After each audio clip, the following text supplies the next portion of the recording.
kita semua. Amin. Siapa yang terutama dalam hidup kita? Keluarga, anak, cucu, atau pekerjaan, atau uang investasi kita? Tapi pagi ini kita mau satu suara. Kita mau berkata yang terutama hanya Tuhan saja. Yang terutama di dalam hidup ini meninggikan nama Yesus. Yang terutama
Janji-Mu yang tidak tergoyahkan. Karena janji-Mu mengandung ya dan amin dalam hidup kami Tuhan. Janji-Mu tidak terbantahkan Tuhan. Sekalipun kami sering kali meragukan janji-Mu, tetapi tidak dengan kasih-Mu kepada kami. Kasih-Mu besar buat kami Tuhan. Bahkan kami sebelum kami ada, Kau mengasihi kami. Kau menyatakan kuasa-Mu, janji-Mu buat setiap kami. Kami mau berkata Tuhan, dalam apapun yang terjadi dalam hidup kami, kami mau tetap menomorsatukan Tuhan. Kami mau tetap meninggikan hanya Engkau. Dan kami mau tetap berkata, saya mau cinta Yesus selama-lamanya. Engkau harta yang terindah, Engkau harta yang terbesar dalam hidup kami. Engkau harta yang sangat berharga. Kalau kami boleh kehilangan pekerjaan, kami boleh kehilangan keuangan kami boleh kehilangan anak kami kehilangan cucu kami sekalipun, tapi kami tidak mau kehilangan Engkau sedetik pun dalam hidup kami. Karena Engkau sangat berharga buat kami Tuhan. Mari berfirmanlah kepada kami pada pagi hari ini. Singkapkan rahasia firman-Mu agar kami diberkati, keluarga kami diberkati, keluarga kami diubahkan, keluarga kami semakin direkatkan oleh tali kasih-Mu. Berbicara melalui hamba-Mu, urapi hamba-Mu yang menyampaikan. Terima kasih Tuhan, hanya di dalam nama Tuhan Yesus Kristus yang siap menerima berkat Tuhan katakan amin. Silakan duduk. Haleluya. Shalom. Selamat pagi. Apa kabar? Luar biasa. Tuhan kita Yesus Kristus, amin. Saudaraku yang dikasihi Tuhan, bila pada pagi hari ini kita akan sama-sama merenungkan kebenaran firman Tuhan, bagaimana Tuhan mengajarkan tentang kehidupan berkeluarga, kehidupan dalam pernikahan, khususnya adalah pernikahan Kristen, di mana pernikahan Kristen didasarkan atas kebenaran firman Tuhan. Satu-satunya tolak ukur untuk mengukur bagaimana pernikahan itu menjadi pernikahan yang dibuat oleh Tuhan dan menyenangkan hati Tuhan itu sesuai dengan kebenaran firman Tuhan. Amin. Saudaraku yang dikasihi Tuhan, hari ini sudah ada yang ngopi? Ya. Kenapa saudaraku? Kalau kopi ini bisa dikatakan enak kalau ada gulanya. Kalau gula dan kopi itu dalam takaran yang pas, saudaraku. Ya. Kalau kopi sendiri aslinya pahit, sedangkan gula itu aslinya manis. Nah, saudaraku, bagaimana kopi yang pahit dipadukan dengan gula yang manis menjadi rasanya itu nikmat, saudaraku. Biasanya kalau nikmat itu yang mendapatkan nama kopinya apa gulanya? Kopinya. Nikmat banget kopinya, aromanya, wah, rasanya pas banget kopinya.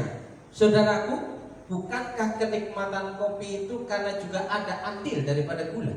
Seringkali gula dipersalahkan bahwa gula itu yang mengakibatkan bahwa menjadi orang diabetes lah, ya kan? Menjadi orang yang kena sakit penyakit lah, ya. Gula seringkali dikambing hitamkan, ya, menjadi penyebab masalah, menjadi penyebab sakit penyakit. Tapi saudara, kopi tanpa gula itu pahit. Tapi jika kopi dipadukan dengan gula dengan takaran yang pas, itu nikmat, saudara. Begitu juga dengan sebuah pernikahan, begitu juga dengan sebuah keluarga, ya, akan menjadi keluarga yang terasa nikmat kalau ada perpaduan antara sepasang suami istri, antara sepasang pria dan wanita. Jadi tidak ada pernikahan yang bahagia itu karena laki-lakinya, prianya saja. Keluarga yang bahagia itu karena wanitanya saja. Enggak. Dua-duanya dipadukan menjadi satu kesatuan yang utuh untuk menikmati keluarga yang bahagia. Saudaraku, kalau kita melihat adik-adik yang masih belum keluarga, pernahkah kalian melihat orang tuamu bertengkar? Pernah? Ya, pernah. Bertengkar itu tidak harus dengan adu mulut, saudaraku. Bertengkar itu tidak berkata-kata pun juga bisa. Saling diam juga bisa, tanpa harus mengeluarkan kata-kata. Jadi, saudaraku yang dikasih Tuhan, pada pagi hari ini kita akan melihat fakta pernikahan Kristen, saudaraku. Fakta itu kenyataan, fakta itu realita, fakta itu suatu kondisi yang terjadi.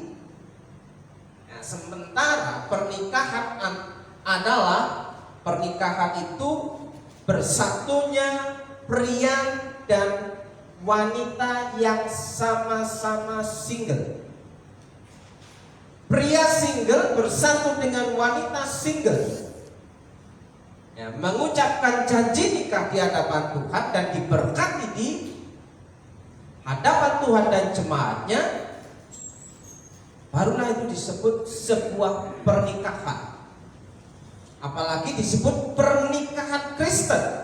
Jadi nilai-nilai yang ada harus berdasarkan kebenaran firman Tuhan, bukan berdasarkan kebenaran nenek moyang. Ya kan? Berdasarkan kebenaran firman Tuhan sebagai standar kebenaran yang harus dijalani, saudara, bukan berdasarkan kebenaran nenek moyang. Karena nenek moyang ya banyak salahnya. Ya, ada banyak baiknya, tapi tidak semuanya benar, saudaraku yang dikasih Tuhan. Ada baik tapi belum tentu sesuai dengan kebenaran firman Tuhan. Saudaraku yang dikasih Tuhan, kita akan melihat, kita akan mencoba belajar dari kebenaran firman Tuhan tentang fakta pernikahan. Apakah faktanya pernikahan kita itu bahagia dan senang? Ya, masing-masing punya rasa, masing-masing punya olah pikiran, saudaraku. Ada yang membuat hidup seseorang itu bergairah dan ada yang membuat hidup seseorang itu tambah loyo, saudaraku yang dikasih Tuhan. Nah, saudaraku yang dikasih Tuhan,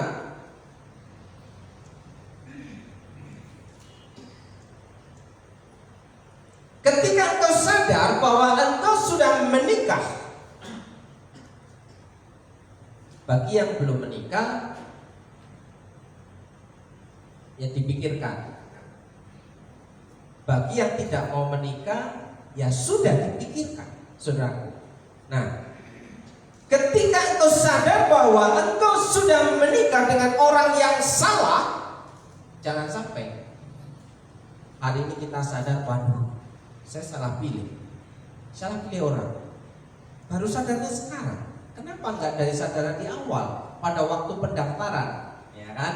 Pada waktu mula-mula. Kenapa sadarnya di kemudian hari, saudaraku? Karena dikatakan kalau orang lagi jatuh cinta itu biasanya cinta itu buta. Dikasih tahu nggak mau, dinasihatin ditolak, apalagi diajak berdoa, pokoknya aku sudah suka. Nah, saudaraku, ketika engkau sadar bahwa engkau sudah menikah dengan orang yang salah, tapi engkau mengambil keputusan untuk memperlakukan dia sebagai orang benar, maka suatu saat dia akan berubah menjadi orang benar dan rumah tanggamu akan bahagia. Biasanya sadar pasangan kita itu tidak sesuai dengan harapan ketika sudah masuk dalam berumah tangga. Ketika masih pacaran oke, ya, kemana-mana bisa oke, setuju, kemana-mana bisa kompromi, ya, membeli barang bisa kompromi, ya, mengeluarkan uang bisa kompromi. Tapi ketika sudah masuk pernikahan, semuanya bertentangan, semuanya bertolak belakang, ya kan? Ketika yang satu mau mengeluarkan uang untuk membelikan sesuatu belanja, yang satu menahan, jangan boros-boros. Ya. Ketika yang satu ingin pergi keluar, kenapa kamu harus keluar? Nah, saudara, ketika masuk rumah nikah, semua saling bertentangan.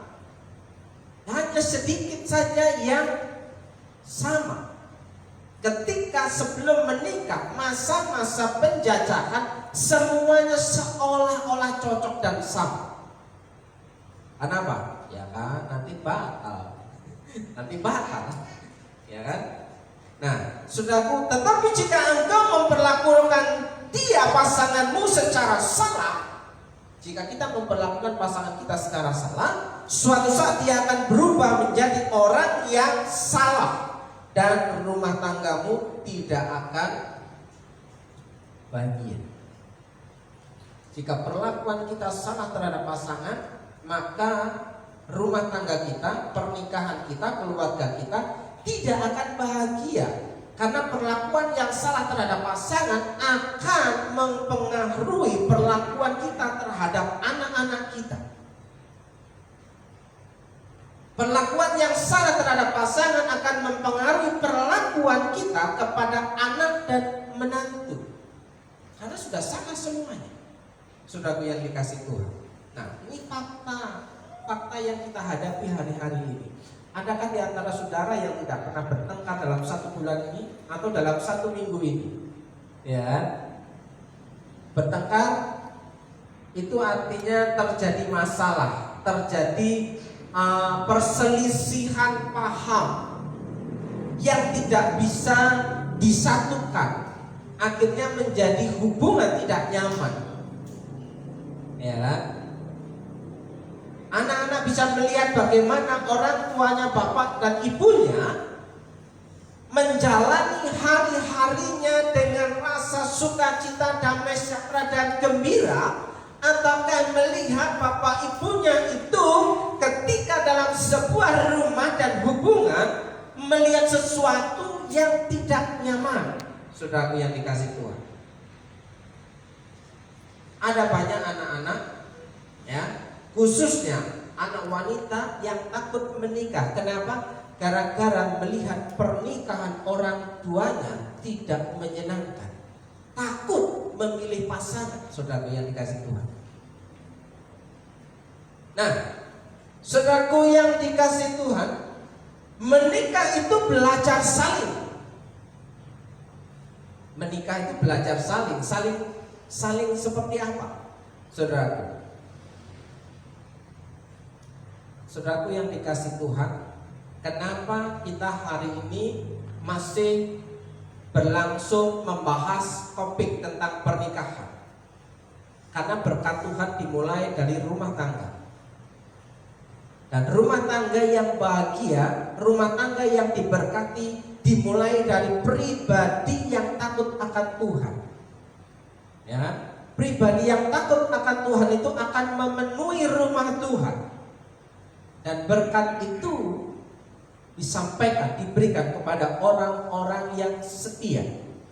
Jadi orang yang setia, yang takut akan Tuhan, ketemu dengan orang yang setia, yang takut akan Tuhan, dia akan membangun sebuah rumah nikah, pernikahan yang diberkati Tuhan dan bahagia, dan masuk dalam komunitas gereja, maka akan menularkan hawa positif, atmosfer yang positif, sehingga orang-orang yang kumpul dalam ibadah adalah orang-orang yang bahagia.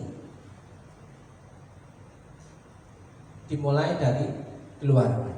Nah, saudaraku, menikah itu belajar saling menyatakan keinginan dan harapan. Saudaraku, saling menyatakan keinginan dan harapan tanpa paksaan. Biasanya kalau kita menyatakan harapan dan keinginan itu ada paksaan, sedikit paksaan, atau sangat memaksa. Saudaraku, pokoknya ya, aku ingin kamu harus. Nah, itu paksaan, saudara. Kalau paksaan itu nggak enak, pasti ada yang terluka. Ya, menikah itu belajar saling mendengarkan tanpa menghakimi. Pernahkah saudara tahan dengan oceh pasangan saudara? Mendengarkan pasangan tanpa harus komentar. Saudara yang dikasih Tuhan, ketika saudara, kalau yang laki-laki pulang kerja atau yang laki-laki, seorang suami sudah bekerja seharian penuh atau bekerja berat, ketika jumpa dengan istrinya bukan mendapatkan perlakuan yang enak, ya, suguhan kopi yang nikmat, ya, tapi justru mendengarkan keluhan dan oceh pasangannya. Apakah kita sebagai seorang laki-laki kuat untuk mendengarkan keluhan-keluhan pasangan kita? Demikian juga seorang istri, seorang wanita, kuatkah kita mendengarkan oceh? Kalau laki-laki biasanya cenderung mengajar, jangan ini, jangan itu, jangan ini, jangan itu, pokoknya harus begini. Yang masuk logika, yang masuk akal sehat. Sementara kecenderungan wanita itu yang masuk dalam perasaan, rasa enak. Tapi kalau laki-laki kecenderungan masuknya adalah logikanya yang jalan duluan, saudara. Nah, sementara perempuan itu tidak harus logis.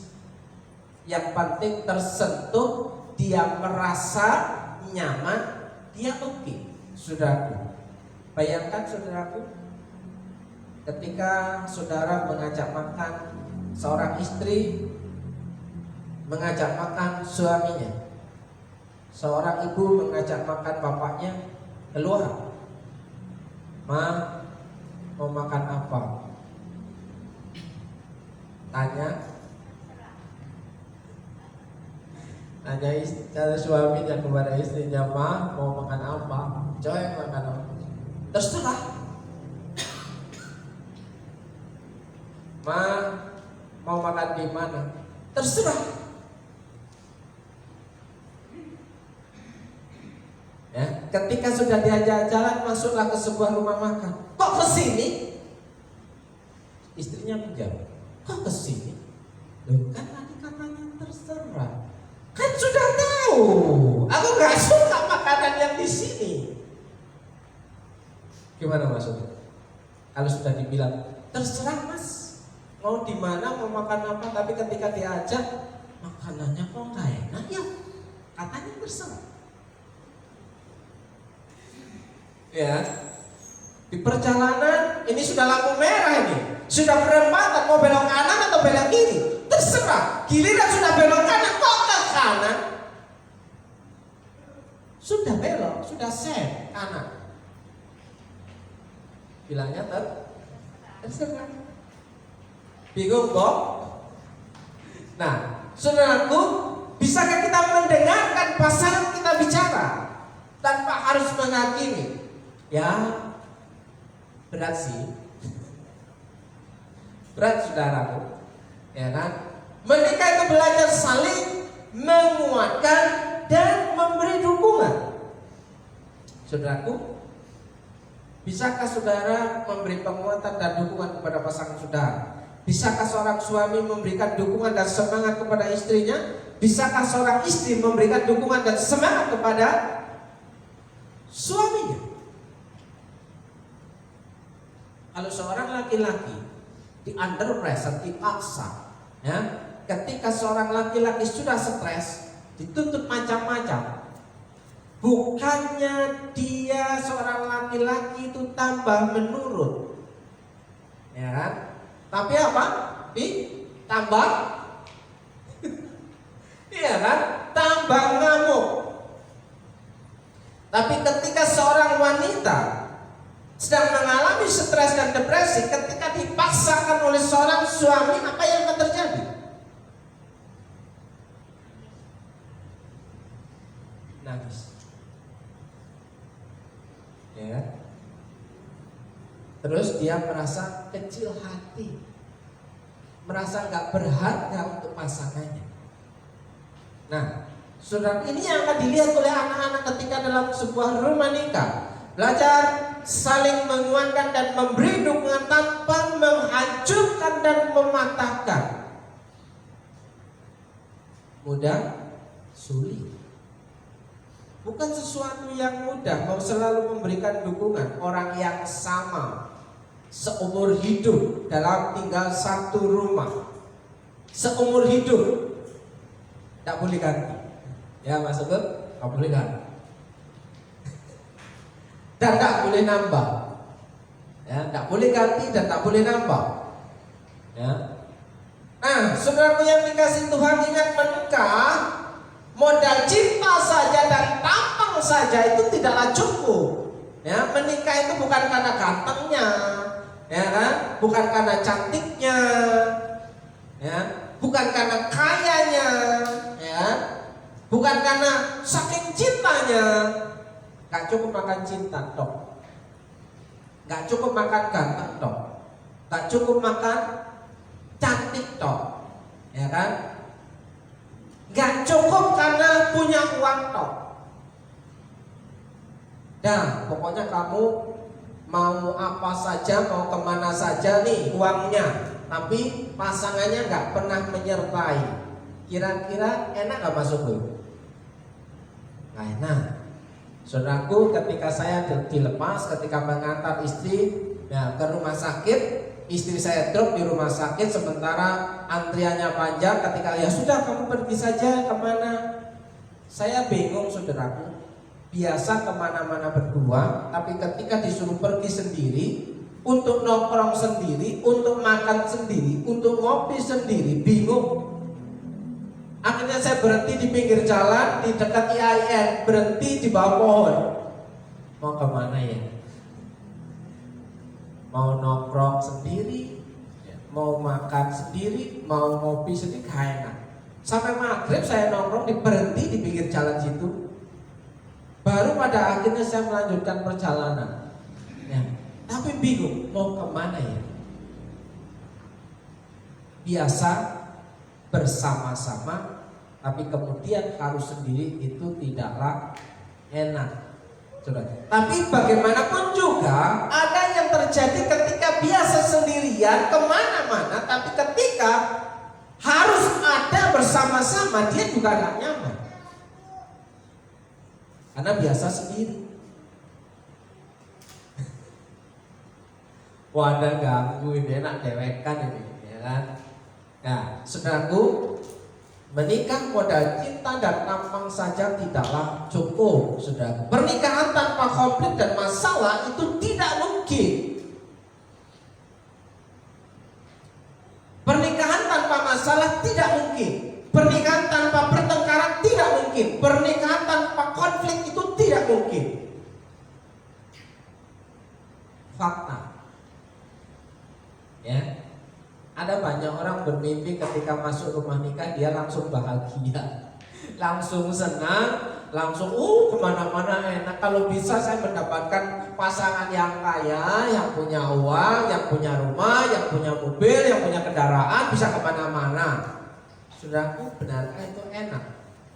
Saudaraku, hari-hari kemarin terjadi berita bahwa orang paling kaya di dunia yang punya digital internet, Microsoft, orang paling kaya itu bisa kurang dari 7 turunan pun tidak habis harta bendanya. Ya, yang menciptakan dunia digital, Microsoft Word, ya, internet, ya, suami istri yang semuanya engaging, yang cantik dan yang tampan, yang kaya sama-sama kaya, yang punya harta benda, tapi pada akhirnya pernikahan yang sekian puluh tahun juga bubar. Kenapa? Tidak bisa mengimbangi pasangannya. Nah, saudaraku, itu pelajaran penting dalam kehidupan kita. Pernikahan tanpa konflik dan masalah itu tidak mungkin. Pernikahan tanpa keributan itu juga mustahil. Kalau ribut bersyukurlah, karena setelah ribut rukun. Kalau ribut tiap hari nggak pernah rukun-rukun, masalah. Nah, namun yang terpenting adalah bagaimana kita dapat menyelesaikan konflik, masalah, dan keributan itu untuk menjadi rukun. Inilah ribut yang bikin rukun, saudara. Ribut rukun, selamat ribut rukun. Jadi selamat berbahagia menempuh hidup baru sebenarnya pernyataan yang banyak bohongnya. Selamat ya bro untuk pernikahannya, selamat menikmati bahagia. Benar gak? Ucapan itu selalu begitu. Tapi faktanya ketika masuk rumah nikah, apakah bisa langsung bahagia? Selamat ya, selamat berbahagia. Apakah iya bahagia ketika menikah? Bukankah setelah menikah dia harus memikirkan cicilannya juga? Ketika sudah menikah dia harus memikirkan pekerjaannya. Ketika sudah menikah dia harus memasak. Dia ketika sudah menikah harus mencuci. Ketika sudah menikah harus bersih-bersih. Padahal sebelum menikah, ketika di rumah kerjanya apa? Ya kan? Tidak sesuai yang diharapkan dan dibayangkan. Ternyata ketika menikah harus menjadi pelayan. Ya, mie, kopi. Pak, tolong. Ngomongnya sih tolong. Harusnya kalau tolong itu mau dikerjakan sekarang atau nanti, ya sabar. Tapi biasanya ketika seorang istri, seorang wanita, Pak, tolong, itu jawabannya segera. Ya, jawabannya segera. Tolong, ya. Tolong segera. Enggak, segeranya enggak diucapkan. Tolong, ya, ambilkan makan. Tolong, angkat galon misalnya. Segera. Lah kalau belum dikerjakan, dia akan terus-menerus mengulang, Pak tolong, Pak tolong, Pak tolong. Ya Mas, tolong. Tolong. Tapi segera. Nah, saudaraku yang dikasih Tuhan, dari sini kita akan melihat apa yang kita harapkan ketika kita masuk dalam pernikahan adalah segala sesuatu yang kamu kehendaki supaya orang berbuat kepadamu, perbuatlah demikian juga kepada mereka. Dan sebagaimana kamu kehendaki supaya orang berbuat kepadamu, perbuatlah juga demikian kepada mereka. Jika ingin kita diperlakukan yang baik oleh pasangan kita, maka kita harus memperlakukan yang baik terhadap pasangan kita. Jadi timbal balik, itu namanya saling. Saudaraku yang dikasih Tuhan, jika kita ingin diperhatikan oleh pasangan kita, maka kita juga harus memperhatikan pasangan kita. Jika kita ingin ditolong oleh pasangan kita, maka kita harus menolong pasangan kita. Jika kita tidak ingin disakiti oleh pasangan kita, jangan kita menyakiti pasangan kita. Dua menjadi satu. Ya, apabila engkau mengasihi, hukum bagi seorang laki-laki, seorang suami, hai suami-suami, kasihlah istrimu seperti engkau mengasihi dirimu sendiri. Jika kita menyakiti pasangan kita, kita juga menyakiti diri kita sendiri. Nah, saudaraku yang dikasihi Tuhan, perlakukan hal yang sama jika kita ingin mengharapkan perlakuan yang sama. Gampang? Susah. Saya bilang gampang. Wong saya harapannya dilayani kok. Tapi ya agak-agak males sih melayani. Biasanya kan begitu, saudara yang dikasih. Perlakuan yang sama akan kita dan kebaikanmu akan kembali kepada apa yang kita lakukan akan kembali kepada kita. Jadi dan sebagaimana kamu kehendaki supaya orang berbuat kepadamu, perbuatlah juga demikian. Saudaraku yang dikasih Tuhan, dari sini kita paham bahwa pernikahan itu tidak otomatis. Pernikahan itu tidak otomatis langsung langsung jadi. Kalau mau lihat faktanya, tanyakan aja pada yang baru-baru menikah. Ya, kalau yang sudah lama menikah sudah paham bagaimana menyesuaikan seumur hidupnya. Kalau yang baru menikah pasti akan kaget. Ketika tidur kok seperti itu, ketika bangun tidur kok seperti itu, ya kan? Kaget. Baik atau buruknya suatu hubungan itu tergantung dari siapa saja yang terlibat dari hubungan itu. Baik atau buruknya suatu hubungan, suatu pernikahan itu tergantung kepada pasangannya masing-masing, bukan tergantung kepada orang tuanya kah, mertuanya kah, saudaranya kah. Itu hanya tergantung kepada seorang pribadi pria dan wanita yang menyatukan diri, mengambil kesempatan dan kesempitan untuk melakukan suatu hal yang baik. Saudaraku yang dikasih Tuhan, kalau hari ini kita membahas hal ini, mungkin kita akan melihat kembali ke belakang, atau mungkin yang sedang menuju ke depan, mengarahkan anak cucunya untuk menikah, bagaimana membangun rumah nikah itu sesuai dengan standar kebenaran firman Tuhan. Saudaraku, tidak ada pernikahan yang sempurna. Tidak ada pernikahan yang sempurna.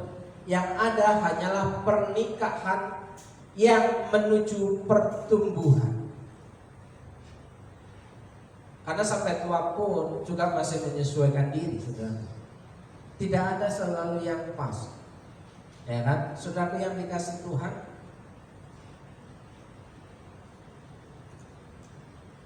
bagaimana caranya pernikahan dan keluarga kita bisa bahagia? Satu-satunya adalah jadikan Alkitab sebagai pedoman hidup. Bagaimana supaya keluarga kita bahagia? Jadikan firman Tuhan, Alkitab kita ini sebagai pedoman hidup, buku petunjuk kehidupan untuk rumah nikah kita, keluarga kita, pasangan kita, hubungan kita. Maka tidak ada masalah yang tidak bisa diselesaikan. Semuanya bisa diselesaikan jika ada kebenaran firman Tuhan di tengah-tengah keluarga kita, saudaraku. Dan firman Tuhan katakan, janganlah kamu menjadi pasangan yang tidak seimbang. Tidak seimbang itu artinya kalau yang satu ibadah di tempat ini, yang satu ibadah di tempat sana, masing-masing punya pengajaran yang berbeda. Ketika masuk rumah tangga, bisa aman? Yang satu di sini, yang satu di sana, ketika ketemu di rumah, bisa cocok? Sulit. Kenapa? Nasihatnya beda. Tidak bisa dua-duanya ketemu, tidak bisa dua-duanya mendengar. Yang satu mendengar nasihat di sini, yang satu mendengar nasihat di sana. Jadi sulit untuk dipertemukan, saudaraku. Makanya pasangan yang seimbang itu selain satu iman, juga satu tempat ibadah. Nah, sulit. Ini pun juga perlu dipikirkan untuk anak-anak kita, anak cucu kita, supaya ibadahnya di tempat yang sama. Nah, saudaraku yang dikasih Tuhan, jadikan Alkitab sebagai pedoman hidup.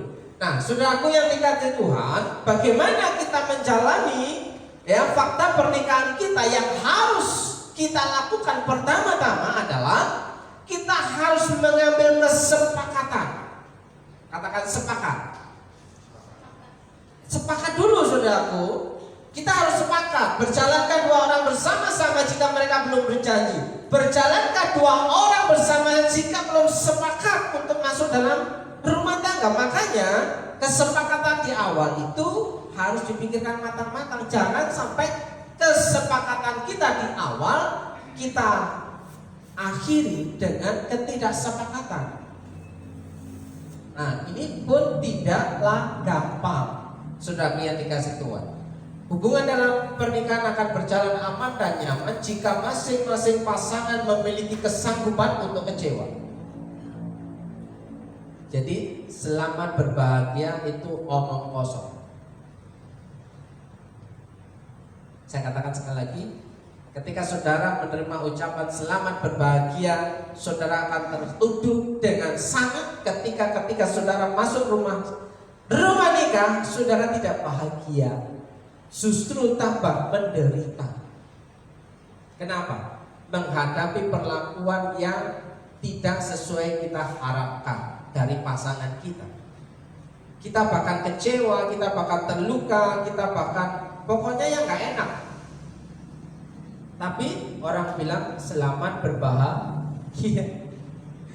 Nah, saudaraku, ambil kesepakatan supaya kita bisa memiliki kesanggupan untuk kecewa dan sanggup untuk bersepakat. Itu yang pertama, saudaraku. Tanpa kesanggupan untuk kecewa, maka seseorang akan cenderung keinginan dan kemauannya harus terpenuhi. Jika kita tidak mau kecewa, kita akan memaksakan kemauan kita.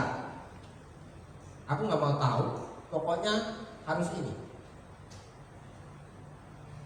Karena tidak siap kecewa, tidak siap ditolak, tidak siap tertolak, tidak siap menerima kata tidak. Saudaraku yang dikasih Tuhan, ketika saya mau menikah dengan istri saya, pada waktu sebelum menikah saya berkata kepada dia, karena kita menjalani konseling pribadi, siapkah kamu kalau aku berkata tidak ketika engkau menginginkan sesuatu? Siapkah kamu aku berkata tidak ketika engkau menginginkan sesuatu? Kira-kira apa yang dijadikan jawaban oleh istri saya? Lama sekali. Ya gak begitu, kita kan harus kompromi.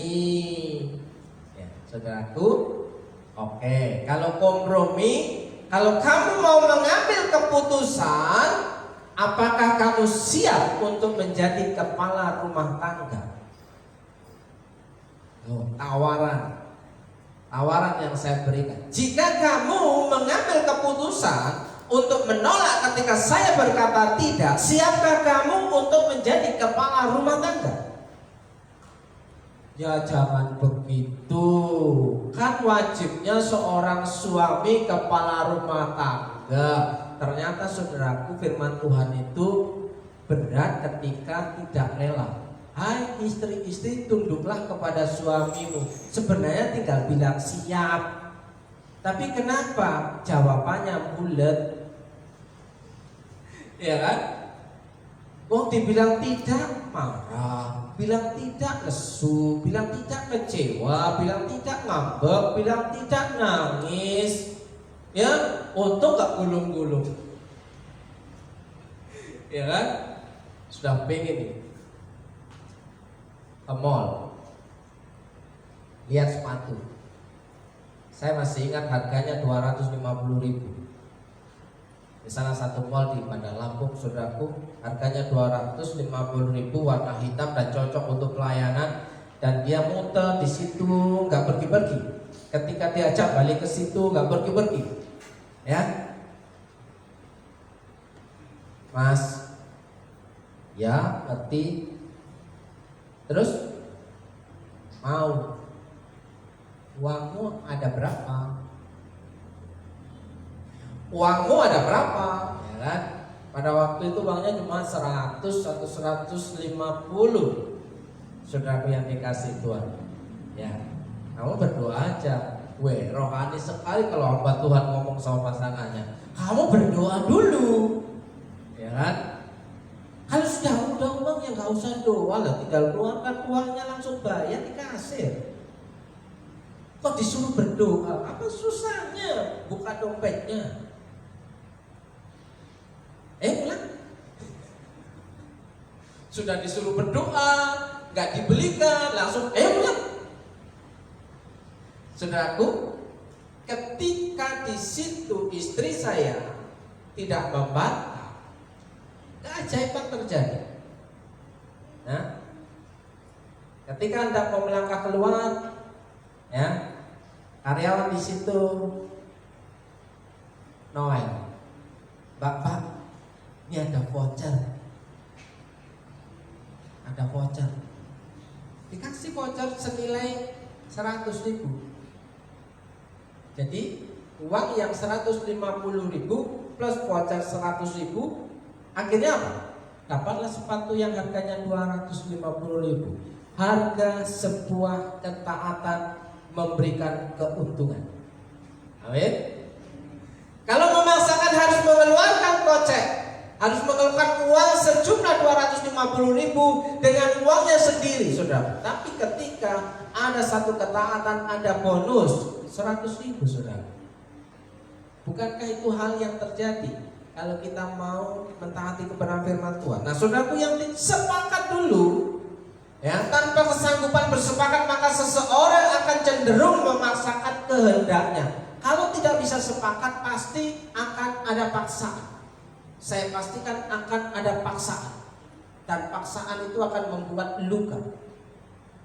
Mencinta hingga terluka. Tanpa terluka kita tidak bisa mencintai. Tanpa terluka kita tidak bisa mengasihi. Tanpa terluka kita tidak bisa menyayangi.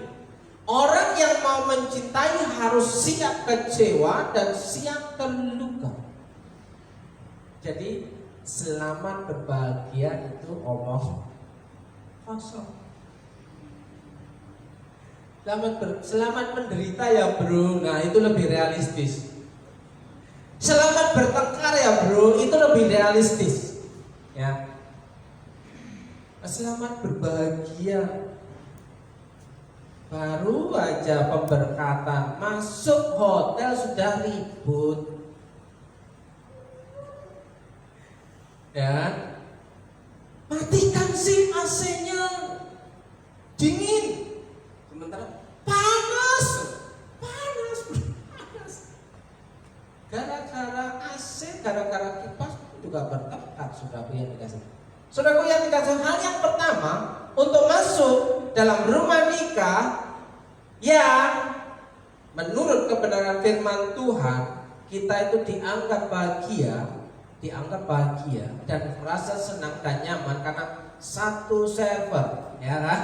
Satu frekuensi, satu chemistry, satu atmosfer, saudaraku. Sehingga kita merasa sejalan karena kita sudah sepakat. Yang pertama, faktanya kita harus sepakat. Yang kedua, mencocokkan yang tidak cocok. Ini akan saya ulang terus-menerus, mencocok-cocokkan yang tidak cocok. Apakah saudara ketika menikah langsung cocok? Tidak.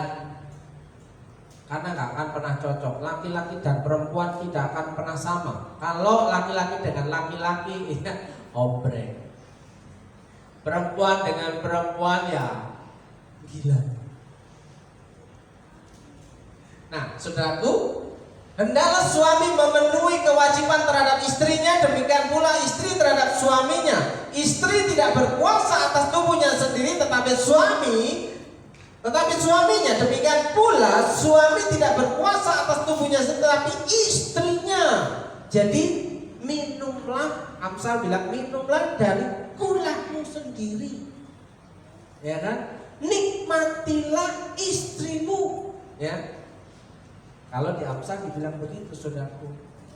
Jadi dua-duanya saling saudaraku yang dikasih Tuhan. Dari sini kita akan melihat, saudaraku, bagaimana fakta pernikahan itu harusnya saling memiliki. Kalau tidak memiliki itu namanya kecewa. Kan cinta tidak harus memiliki, itu orang yang patah hati. Ya, cinta aku senang, aku rela melepas kamu kalau kamu bahagia. Ya itu kecewa, frustasi. Ya, tidak ada yang seperti itu. Ya, merelakan orang yang dikasihnya dimiliki oleh orang lain, itu namanya frustasi. Ya kan? Iya. Pengalaman, ya pengalaman lah. Ya, mencocok-cocokkan yang tidak cocok. Saudaraku yang dikasih Tuhan, ini fakta ya. SMS, single meet single.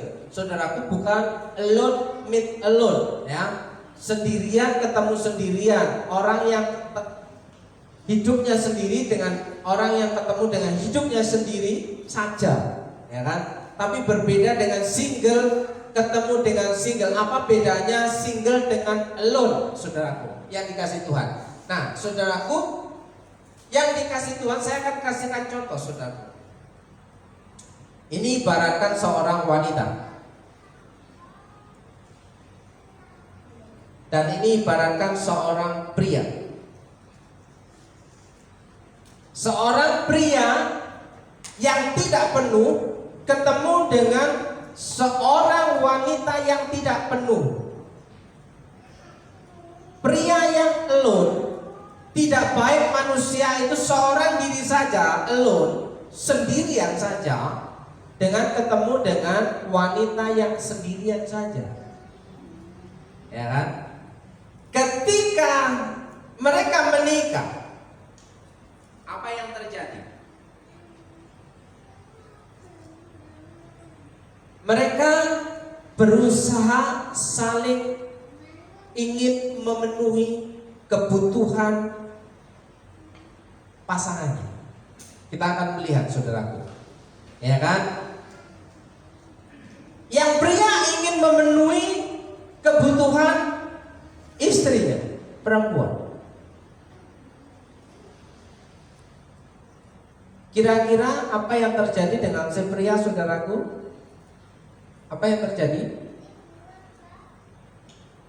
Si pria akhirnya dehidrasi, kosong. Nah begitu juga si pria mengharapkan bahwa dia dipenuhkan oleh istrinya. Maka si wanita tadi akan memberikan perlakuan yang diharapkan oleh si pria. Jadi ingin memenuhi kebutuhan si pria. Nah, si pria pada waktu itu disebut seperti vakum cleaner, nyedot, sedot terus. Apa yang terjadi dengan wanita? Kehabisan. Sebaliknya begitu, saling menyedot. Kira-kira apa yang terjadi? Pria yang sendirian saja, alone, ketemu dengan wanita yang sendirian saja, alone. Setengah ketemu setengah. Kira-kira gimana? Bisa jadi satu? Bisa jadi satu? Yang satu mati, saudara. Dijadikan satu, yang satu mati. Ya, ini gambarannya. Pria yang setengah ketemu dengan wanita yang setengah.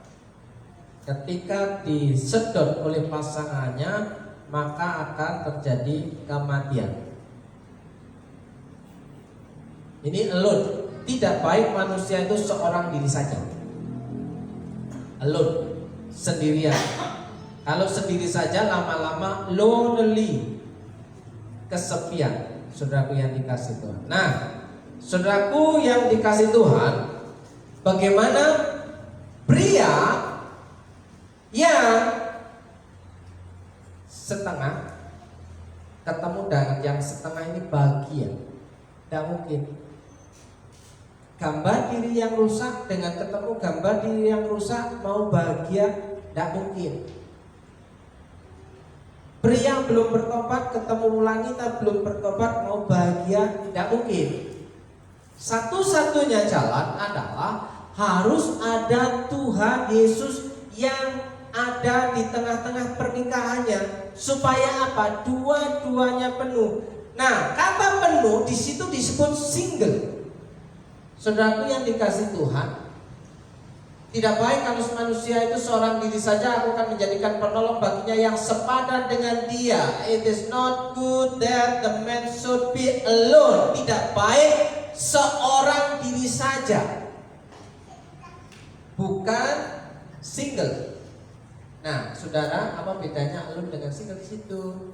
Ya, alone sendirian, bukan single. Manusia yang alone artinya sendiri saja, eksklusif, ya, terisolasi, menyendiri, tersendiri, tidak ada teman. Maka dibutuhkan teman. Makanya pasangan yang sepadan itu teman yang cocok, ya, teman yang cocok dan dicocok-cocokkan. Inilah kondisi yang tidak baik. Sementara single itu artinya utuh, komplit dan sempurna, unik, tunggal. Ya, single. Ya, tidak baik seorang diri saja katanya. Seorang diri itu tidak baik karena seorang diri itu kecenderungan dia tidak bisa hidup dengan orang lain. Ya, kalau ada orang lain dia akan selalu bertengkar. Ya, dia tidak bisa hidup ketika ada teman. Jadi hidupnya tanpa teman. Itu alone, saudaraku yang dikasih Tuhan. Bisakah kita hidup sendirian? Tidak bisa. Kita mau kerja butuh orang lain. Kita mau makan butuh orang lain. Kita mau kaya butuh orang lain. Kita mau diberkati butuh orang lain. Tidak bisa manusia itu hidup sendirian saja. Kita masih butuh orang lain. Dan ketika kita butuh orang lain, dibutuhkan yang namanya single, utuh. Bagaimana supaya bisa utuh? Pria yang utuh ketemu dengan wanita utuh ketika menempatkan Tuhan Yesus. Ketika menempatkan Tuhan Yesus di tengah-tengah pernikahannya.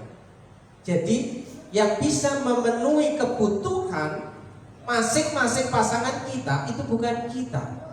Yang bisa memenuhi kebutuhan kita itu hanya Tuhan. Yang memenuhkan itu hanya Tuhan, saudaraku. Bukan, nah ini orang lain, ya kan? Nanti ini pengen diperlukan gak dapat, cari pasangan yang lain. Tidak bisa, ada yang kurang. Maka yang masing-masing dibutuhkan adalah sama-sama mengundang Tuhan Yesus masuk dalam rumah tangganya, supaya Tuhan Yesus memenuhkan kebutuhan masing-masing. Kebutuhan suaminya juga kebutuhan istrinya. Saudaraku yang dikasih Tuhan, jika Tuhan Yesus yang bisa memenuhkannya, maka semuanya akan penuh. Dua-duanya akan menjadi penuh, saudaraku. Dan bagaimana Tuhan Yesus menjadi kosong? Makanya dia telah mengosongkan dirinya menjadi manusia. Dia telah mati di kayu salib hanya untuk kebahagiaan sepasang pria dan wanita yang masuk dalam rumah nikah. Yang hanya yang bisa sanggup memenuhkan kebutuhan kehidupan kita adalah hanya Tuhan Yesus yang sudah mati disalibkan. Nah, saudaraku yang dikasih Tuhan, ini pelajaran penting, saudaraku. Jika kita ingin menikmati keluarga, pasangan yang bisa satu jalan sampai kiamat, saya katakan sampai kiamat, ya kan? Sampai mati. Itu kalau ada Tuhan Yesus di tengah-tengahnya, di dalam keluarga kita. Nah, saudaraku yang dikasih Tuhan, teman hidup yang cocok. Tidak baik kalau manusia itu seorang diri saja. Aku akan menjadikan penolong baginya yang sepadan dengan dia. Penolong. Kalau sudah penuh bisa menolong temannya yang sudah penuh. Kalau belum penuh, tidak mungkin bisa menolong yang pasangannya yang tidak penuh. karena dia akan kehabisan cara untuk memenuhkan pasangannya. Saudara yang dikasih Tuhan, ya. Tidak baik manusia itu hidup sendirian. Aku akan membuat teman yang cocok untuk membantunya. Teman yang cocok untuk membantunya. Saudaraku, kalau yang perempuannya agak banyak kata-katanya alias cerewet, ya, dibutuhkan laki-laki yang agak pendiam. Kalau ada wanitanya yang agak malasan, dibutuhkan laki-laki yang agak giatan. Supaya apa? Klop, cocok. Lah kalau dua-duanya malas ketemu dengan yang malas, apa yang terjadi? Berantakan. Kan yang penting ada uang. Kan istri bukan pembantu. Siapa bilang istri pembantu? Enggak. Lah kalau yang penting ada uang, ya, kenapa harus nikah? Kan punya uang aja cukup. Makanya dibutuhkan teman yang cocok untuk saling apa? Berbagi. Teman yang cocok untuk membantunya, ya. Aku akan menjadikan baginya seorang teman hidup, seorang penolong yang sepadan.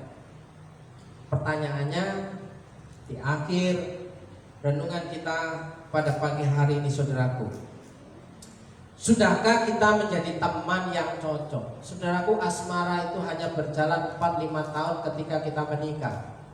Setelah 4-5 tahun kita menikah, yang ada adalah teman, pertemanan. Ya, sudah tua, sudah capek, sudah lelah. Ya kan? Yang ada apa? Teman yang cocok. Ya, teman yang cocok untuk membantu sampai akhir hayat. Saudaraku yang dikasih Tuhan. Nah, berdua lebih baik daripada seorang diri, karena mereka menerima upah yang baik dalam jerih payah mereka. Karena kalau mereka jatuh, kalau yang satu jatuh, maka yang satu bisa menolongnya. Kalau yang satu jatuh, mereka bisa. Ketika dua-duanya mengikat satu kesatuan dan sepakat, akan menjadi orang kuat, dikatakan. Dan bila mana seorang dapat dialahkan, 2 orang akan dapat bertahan. Tali 3 lembar tak mudah diputuskan. Ada kesepakatan kuat. Makanya ada yang disebut di sini bahwa ketika mereka sepakat untuk melakukan sesuatu, maka dia akan berjalan bersama dengan senang hati, sukacita, tanpa ada paksaan, dan mereka dikatakan orang yang berbahagia. Kok bisa kemana-mana bisa berdua? Pada waktu saya pernah ke terapis tusuk jarum, saya ketemu dengan Papine dan Mamine di tusuk jarum sana. Saya bilang, Pi, Mami ikut saya, Tante ikut saya.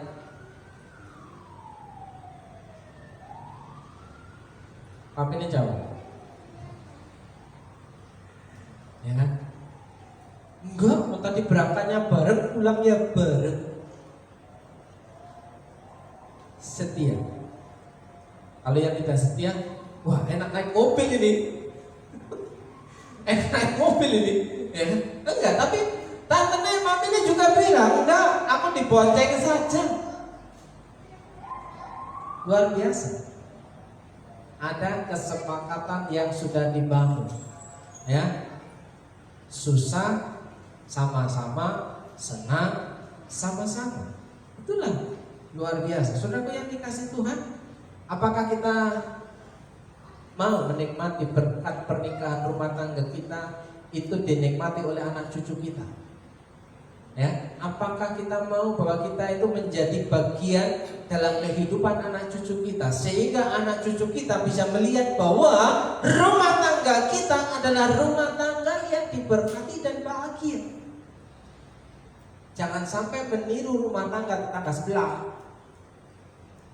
Ya, saudaraku yang dikasih Tuhan, bagaimana anak-anak bisa meniru rumah tangga papa dan ibunya, orang tuanya. Oh, aku ingin nanti seperti ibu dan bapak. Aku ingin seperti mami dan abi. Mereka kayaknya enak banget, gitu kan? Mereka kayaknya senang karena mereka kayaknya bahagia. Ada gambaran yang indah ketika anak-anak melihat kehidupan kita. Jangan sampai anak-anak ketakutan. Saya nggak mau seperti mereka. Pokoknya saya nggak mau seperti mereka. Tapi ketika memilih dan memutuskan salah mengambil keputusan, saya pastikan saudara, kita ada di pada posisi yang benar dan menjadi orang benar di hadapan Tuhan. Amin. Mari kita berdoa.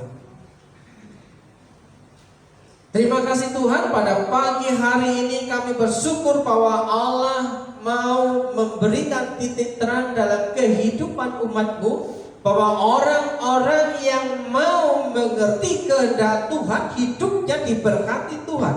Orang-orang yang mau mengerti dan membuka hatinya untuk kebenaran Tuhan, hidupnya akan dipenuhi oleh damai sejahtera. Dan orang-orang yang mau memahami maksud hidup ini bagi kemuliaan Tuhan, maka hidupnya akan memiliki makna dan keberhargaan. Terima kasih Bapa, di dalam nama Tuhan Yesus Engkau memberkati setiap umat-Mu yang hari ini mendengarkan kebenaran firman Tuhan, hidupnya diberkati dan menikmati apa yang Tuhan sudah janjikan dalam kehidupannya. Dalam berkat nama Yesus, saudara yang percaya katakan amin.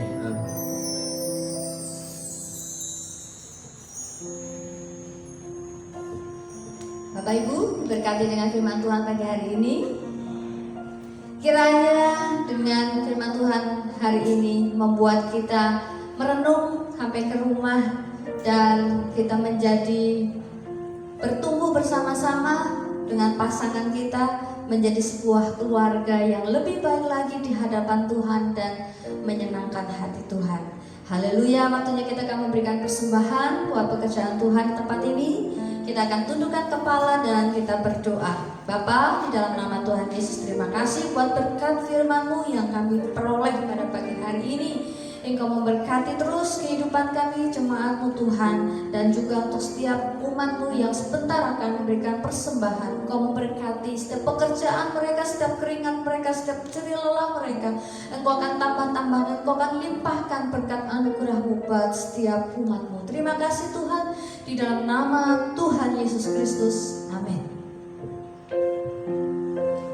Glory, glory, hallelujah. Glory, glory, hallelujah. Glory, hallelujah. Hallelujah, puji-Mu. Glory, glory, hallelujah. Glory, glory, hallelujah. Glory, hallelujah.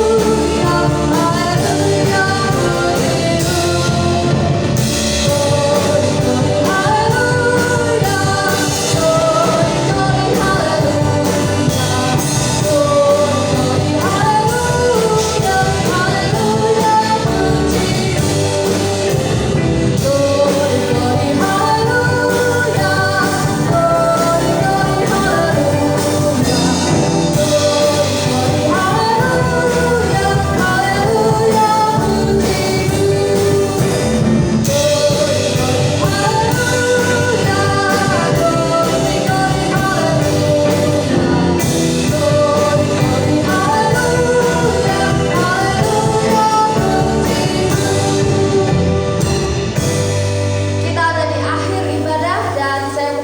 untuk bangkit berdiri.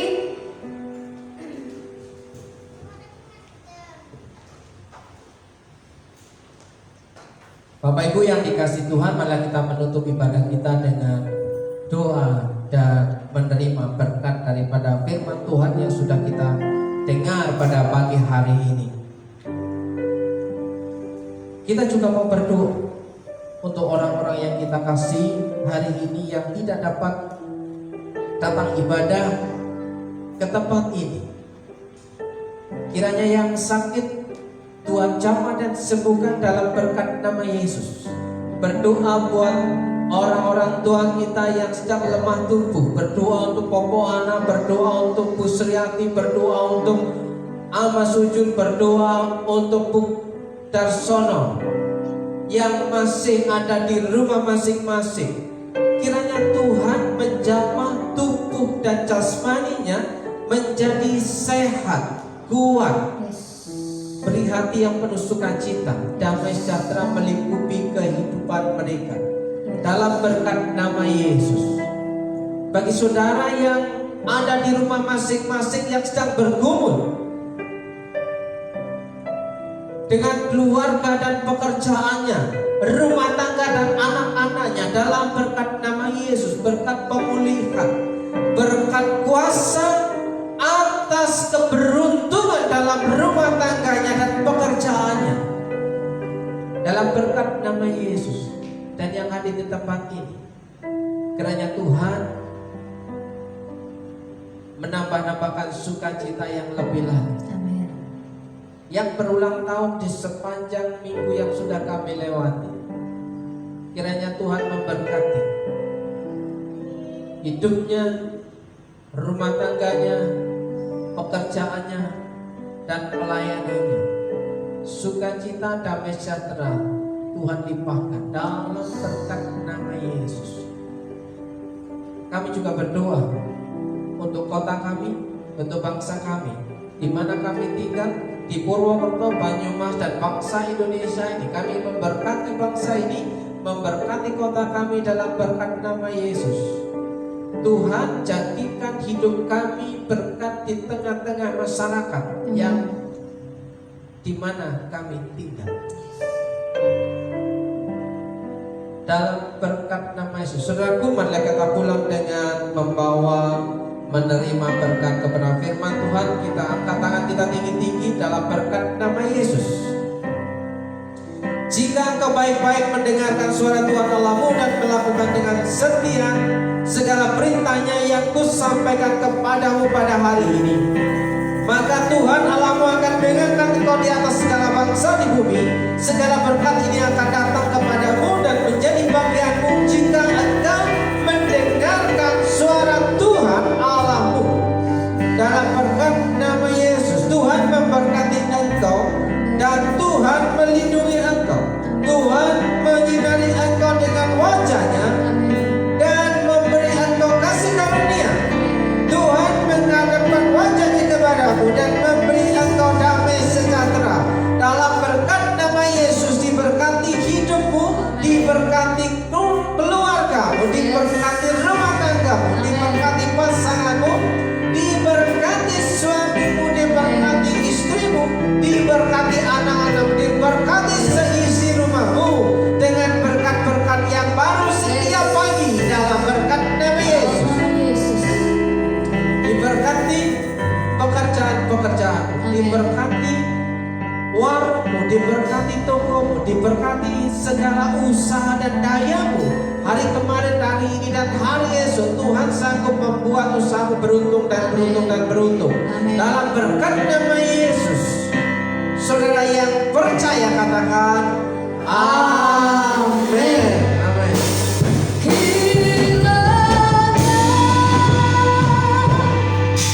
Engkau memberkati aku berlimpah-limpah dan memenuhi darahku.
Tuhan Yesus memberkati saudara semua. Shalom. Shalom.